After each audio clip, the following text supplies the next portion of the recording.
All right. Thank you everyone for joining us today. Hope everyone had a good weekend. As we're here for our Duke's Mayo Bowl press conference, we're joined by head coach Michael Locksley and the executive director of the Charlotte Sports Foundation, Danny Morrison. If you'd like recording access or you'll have a question for Coach or Danny, please send me a chat. Both Coach and Danny are open for questions. We'll start with some opening remarks from Coach Locksley and then get into all your questions. Sure. Thanks, Ben, and thanks for everybody for joining us. Obviously, really excited about this opportunity to play in the 2022 Duke's Mayo Bowl. I want to thank Danny Morrison, the executive director of the Charlotte Sports Foundation, who I know is on this call, for the invite. This is an exciting matchup for us. Anytime you have a chance to go down in our old footprint of the ACC country and play a rival like an NC State, who's a really good team. And obviously, we've got a great history of playing some great games against them.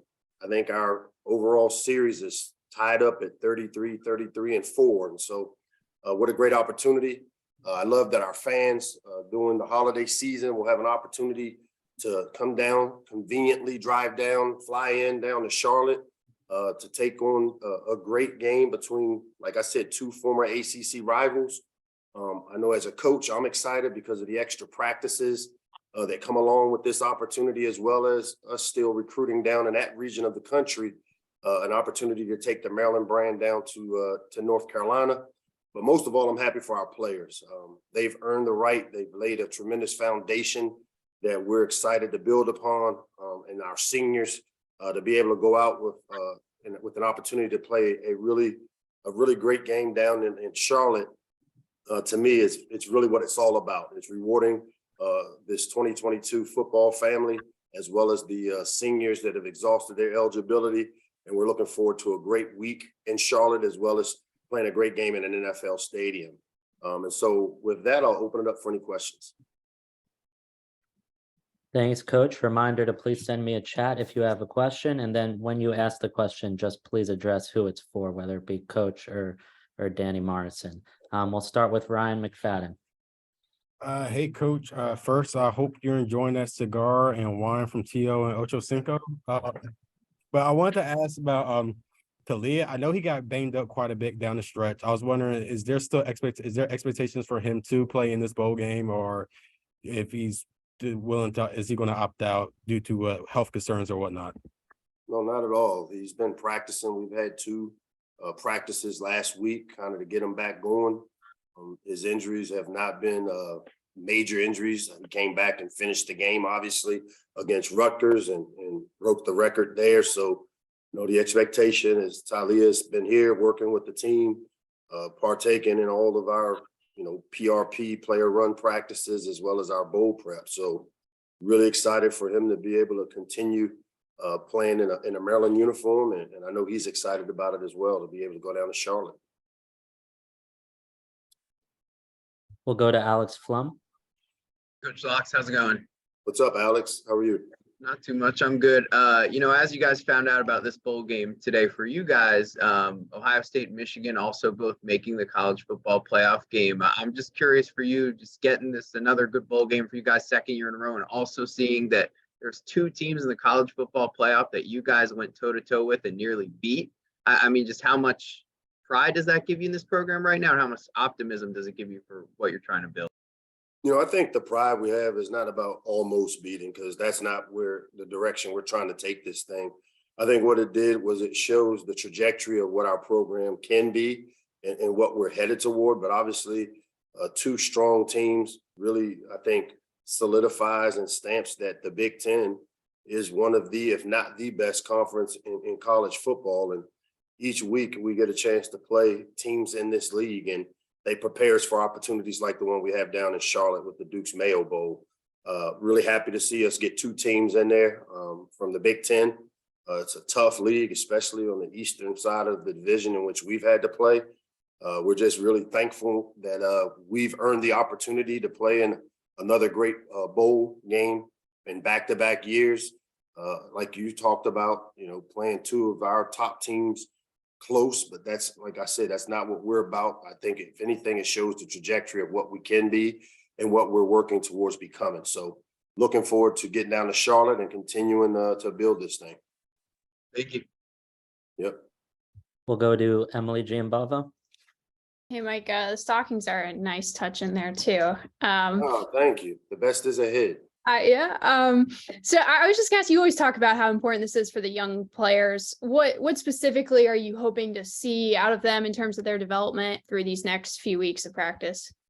Yeah, as I said before, once you get into the bowl cycle, like we've been able to do the last couple of years, it's kind of the rich get richer, because instead of being at home and your season being done, and the next opportunity you have to develop your team is in spring ball, these 15 or however many practices or opportunities that we'll have, which we started on Thursday or last week, are just, I mean, you can't even put a price tag on them, because we start over from scratch with the fundamentals. We reinstall our offense, because a lot of these young players have been part of the scout team where they kind of line up and do the things that other teams do. So this gives them a chance to advance themselves and develop themselves. As we did a year ago, you'll see a lot of these young players get opportunities to play in this game kind of as a showcase, because this is really the start of our 23 season as opposed to the end of our 22 as we kind of approach and how we approach bowl games. So these practices are, you can't put a price tag on them for the younger players. And I know last year seeing a guy like Roman Hemby and Antoine Littleton was kind of like their coming out party in the Pinstripe Bowl. And I would expect that there'll be some young players that'll make some plays for us in this game that'll be able to use this game in Charlotte as the same type of opportunity. And just a quick question, is the plan for Mike Miller to stay with you guys through the bowl or no? No, Mike is going to start his work down at UNC Charlotte. We're excited for him, his family, the opportunity to be home. But they've got work to do there, and we wish Mike well as he moves forward in his career. We'll go to Olivia Garvey. Hey, Coach, how you doing? Happy holidays to you and the family. Hey, Olivia, how are you? I'm good. I'm good. I just want to know, this 2020 season, this 2022 team, how do you describe the identity going into this bowl game? How do you describe the identity of this team? I think the biggest thing is it's taken on the personality of the locker room, the 18 seniors that exhausted their eligibility. These were some kids that have gone through a lot during their time here at Maryland and have continued to persevere, have shown great resiliency in terms of how they've overcome tough situations. Again, I came in and inherited most of this group.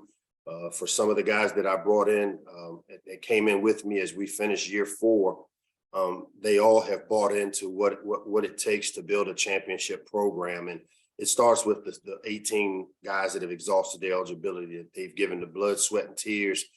They stayed connected and committed, which was going into this season really important for us to get back to this type of situation where we have an opportunity to play in a great bowl like the Duke's Mayo Bowl.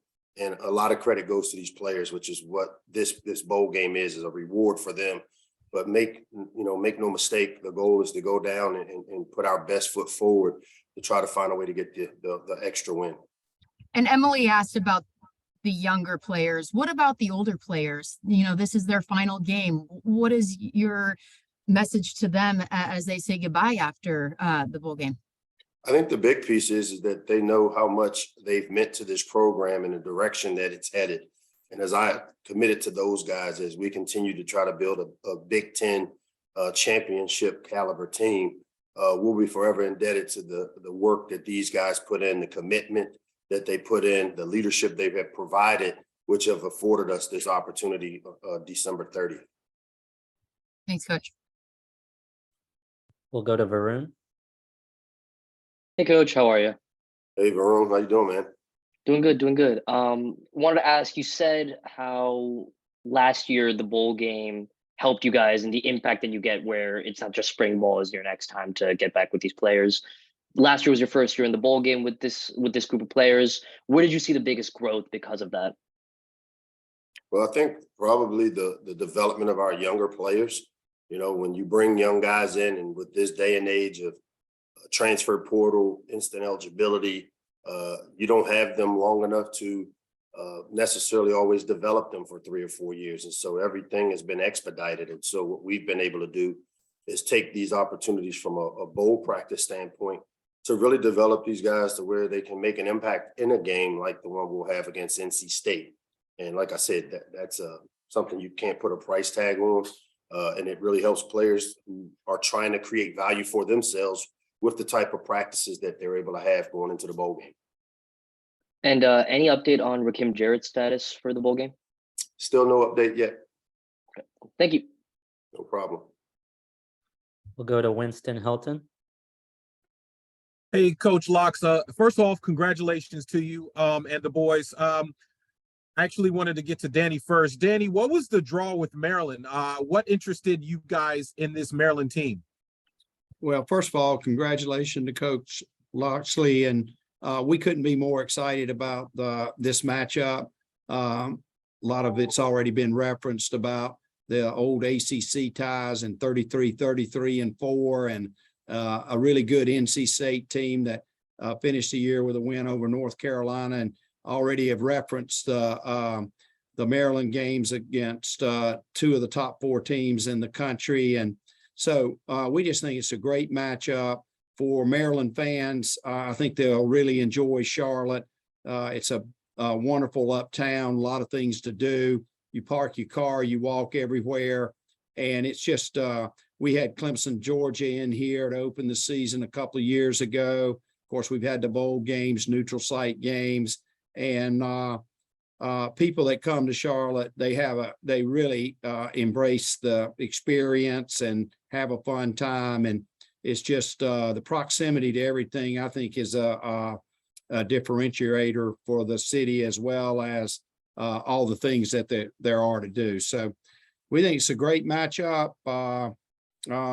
We couldn't be more pleased with having Maryland and NC State. I'm sure some of those ACC fans remember those Carolina ties, and we'll be happy to travel down. Well, we think we'll have a great crowd, and Bank of America Stadium is a wonderful stadium. It's been beautifully maintained over the years. All the sight lines are great. It's easy to navigate. The circulation, both vertical and horizontally, and it's just a first-class stadium. So people that come to Charlotte, they'll enjoy it and have a great time. And I do believe the players, we've gotten wonderful feedback over the years from the experiences that the players have. We don't monopolize their time. We're very strategic in just having events that will be fun for the players. Example, the drive at Charlotte Motor Speedway, they always have a great time with that. The shopping spree at Belk. So it's a fun experience, and like Coach Locksley said, a great reward for a really impressive season. And if you look at the Maryland program and the trajectory that the program's on, it's a special time to be at Maryland. Thank you, Danny. Coach, Danny kind of went right into my next question, which was, you talk about building blocks of a program. How important, how pivotal was this invitation to play in another holiday season bowl? Yeah, this was huge and very much needed for us to continue the build and the climb. And, I can tell you, and Danny, I surprised Danny with the phone call, because this was definitely one of the games that we wanted to be a part of. And I called Danny to let him know that this one was not just, like we wanted to wait to find out, but that this was one that I know for me as the leader of the program, really was excited about the opportunity if it was afforded to us, because I do understand the ACC footprint that we grew up on here, especially me growing up here right in the shadow of Maryland, the University of Maryland. So when I saw that this was a possibility, I wanted to let the people down there in Charlotte know, the Dukes Mayo people know, that this was something that we would really like to be a part of, especially because of the natural rivalries that go along with any of the ACC teams that I grew up as a young coach facing here at Maryland as a young assistant in the late 90s. So excited about the opportunity. I know our players are as well, and really looking forward to getting started, game planning, and preparing our team to go finish the job. Thank you, gentlemen. Thank you. We'll go to Kevin McNulty. Coach Locks, this one's for you. How you doing? Hey, Kevin, how are you? Good. Maybe the most important question you've been asked all season. Are you willing to take the dump Mayo bath, as in tradition in this bowl game, for the winner if Maryland's victorious? It's part of the process. We are all in. We are all in.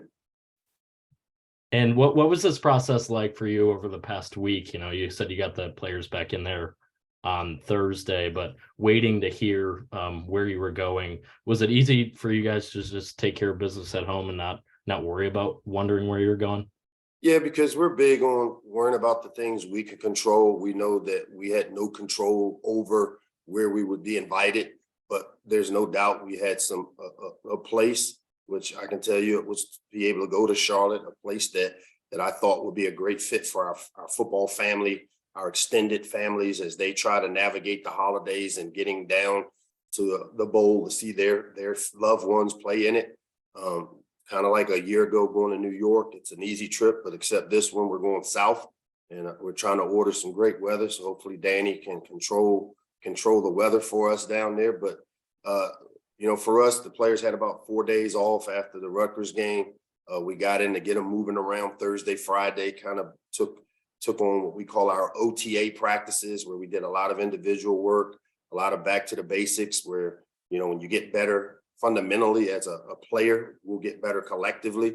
And to me, the bowl games, the biggest things that I've learned from, you know, going to the college football playoffs there at Alabama is that how you prepare your team over the course of the next 3 to 4 weeks is really important in how you show up and play on game day, and as well as for the continued development of your team. So we followed a pretty regimented schedule, and they'll have enough time off. We won't bang them up as much, and we got final exams coming up as well, and they'll get to spend a little time because of when this game is being played. They'll get to get home for a couple of days before Christmas, and I think it's a win-win for our program. We'll go to Ben Dixon. How's it going, Coach? Ben, what's going on? Not much. Wanted to ask about Dante Demas. You know, now that we know he's opting out and his Maryland career is over, what can you tell us, you know, final thoughts wise about what he's been able to do for both you and the program these past 5 years as a Terp? Yeah, what a warrior. Nothing but the utmost respect for Dante.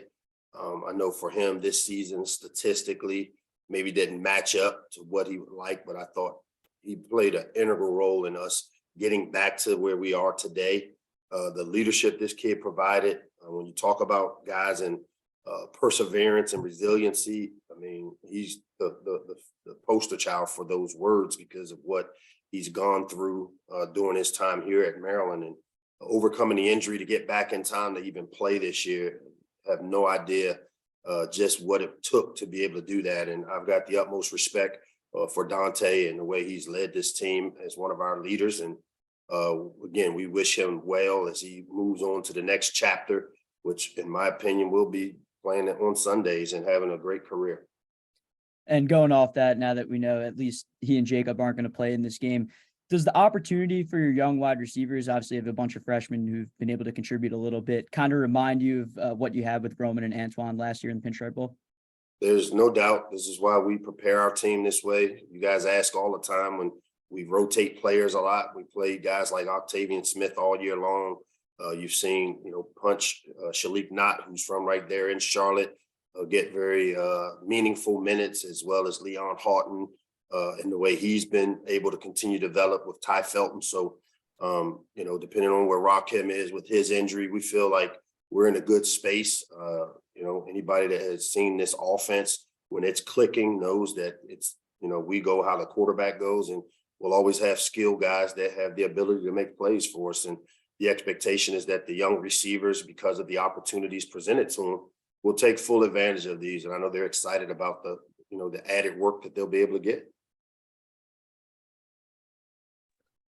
We'll take one more from Wayne Biner. Coach, you brought in a few guys from junior college, Ami Finau and Mo Kite, a few years ago, and they've taken this journey of building that culture you talked about. and now they're approaching, I assume to be their last game here. Can you talk about that journey and how you found those guys and how important they were to the middle of that defense? Yeah, it's one thing when you talk about Ami and Mo on defense, but then you throw in a guy like Jahari Branch and what he's been to us on the offensive side. Just, when we recruit junior college or transfer portal, we're looking for guys that have the ability to fill gaps. We'll never be a team that majors in, taking all transfer portal or all junior college. We want to build with the high school football player, develop them as much as we can in our program, and then supplement where we have needs with guys like Ami and Mo and Jahari, and even Challen File Mattel, who came in and played some running back for us before being injured. So, those guys were a major part of the building blocks of the last few years.